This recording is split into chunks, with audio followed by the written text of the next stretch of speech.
A dull evening in a rundown village. Eyes half asleep. I recall 30 years and 5 wars.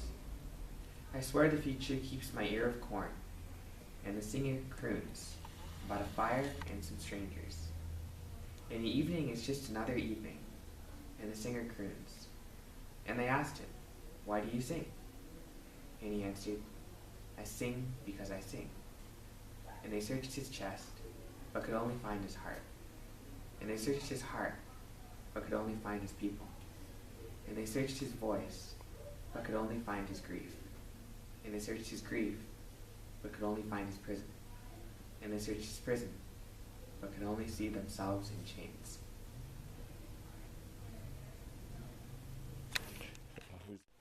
The beginning of the book. Edmund Habay. The book does not begin, he replied. All beginnings are already in the book. A priori doubtful interpretation of the book, because at every turn it is challenged by the opaque light of some word that might well be the key. The text is rich where it shares this darkness. To know that we can only penetrate the book after it has been taken from us, that we inhabit only our losses, he said. Light needs much dark in order to dazzle. We shall have written on the wavy surface of a breath.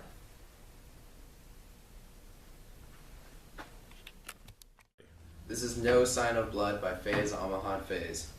Nowhere, nowhere is there any trace of blood, neither on the hands of the assassin nor under his fingernails. Not a spot on his sleeve, no stain on the walls, no red on the tip of his dagger, no dye on the point of his bayonet. There is no sign of blood anywhere.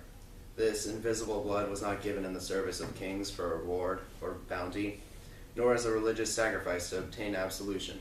It was not spilled on any battlefield for the sake of honor, celebrated later in some script on banner. The orphan blood of murdered parents screamed out for justice.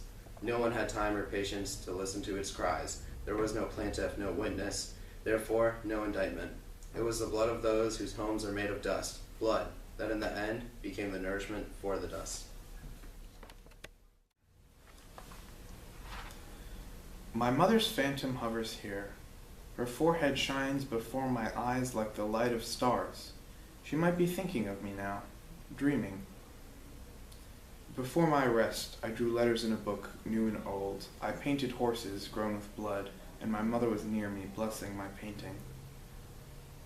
I see here on her face silence and loneliness now, and in the house, silence and loneliness. My satchel there on the bookshelf, and my school uniform on the hanger. I see her hand reaching out, brushing the dust from it. I follow my mother's steps and listen to her thoughts, yearn to her arms and the face of day. That's it. What? This poem is called Prison and is by Denise Johnson Davies.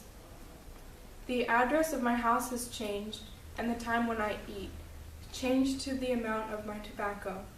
The color of my clothes, my face, the look of me, even the moon, so dear to me here, has become larger, more beautiful, and the smell of earth, perfume, and the taste of nature, sugar.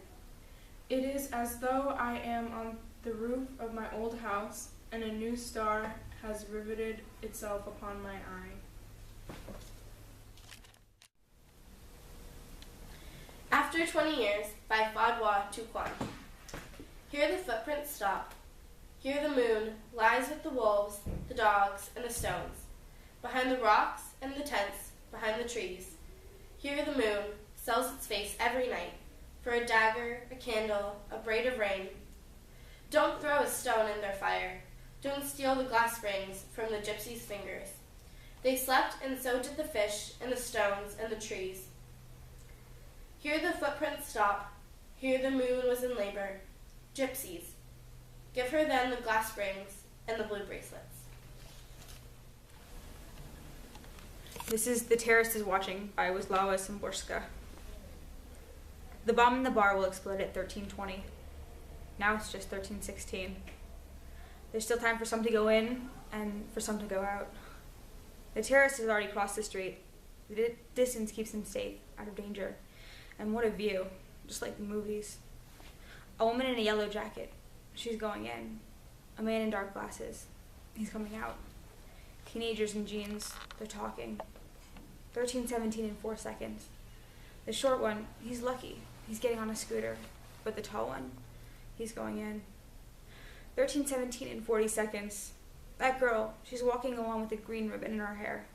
But then a bus suddenly pulls in front of her. 13:18. The girl's gone. Was she that dumb? Did she go in or not? We'll see when they carry him out. 13:19. Somehow no one's going in. Another guy, fat, bald, is leaving though.